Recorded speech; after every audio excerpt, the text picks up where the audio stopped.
সারাদিন সকল কাজের ভিড়ে আমাদের একটাই মাথার মধ্যে চিন্তা থাকে যে বাচ্চাকে কখন কী খাওয়াবো। তো আমি এই যে চিন্তা করতেছিলাম আমি আমার মেয়েকে কী খাওয়াবো, তো তখন মনে পড়লো যে বাসায় পুঁই শাক আছে, মিষ্টি লাউ আছে, আছে কিছু সবজি আছে, আমি এগুলো দিয়ে আমার মেয়েকে সবজি রান্না করে খাওয়াবো। এই যে আমি মুসুরির ডাল নিয়েছি, আর মিষ্টি কুমড়া পাতা নিয়েছি, লাউয়ের পাতা, আর হচ্ছে পুঁই শাকের পাতা, আর একটা আলু, একটু ধুম্বা নিয়েছি, আর আর দিব পেঁয়াজ। এই দিয়ে আমি আমার মেয়েকে একটা সবজি করে রান্না করে খাওয়াবো। আমি সাথে একটু হলুদ দেব, আদা আর জিরা বাটা দেবো। আমি আর আমার মেয়েকে আর কিছুই দেবো না এখানে।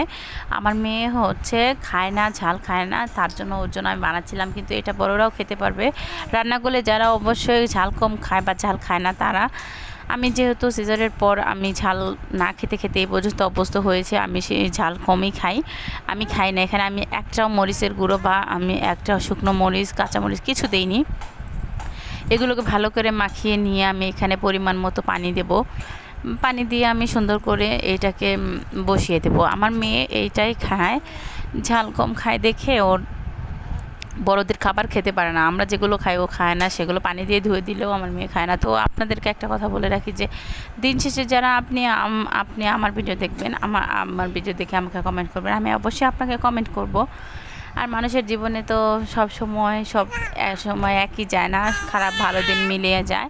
আমি যখন এখানে ভিডিও ভয়েস দিচ্ছিলাম তখন আমার ছোটো মেয়ে কান্না করতেছিল। এই যে দেখুন আমার সবজির অবস্থা। আমি একটু ডাল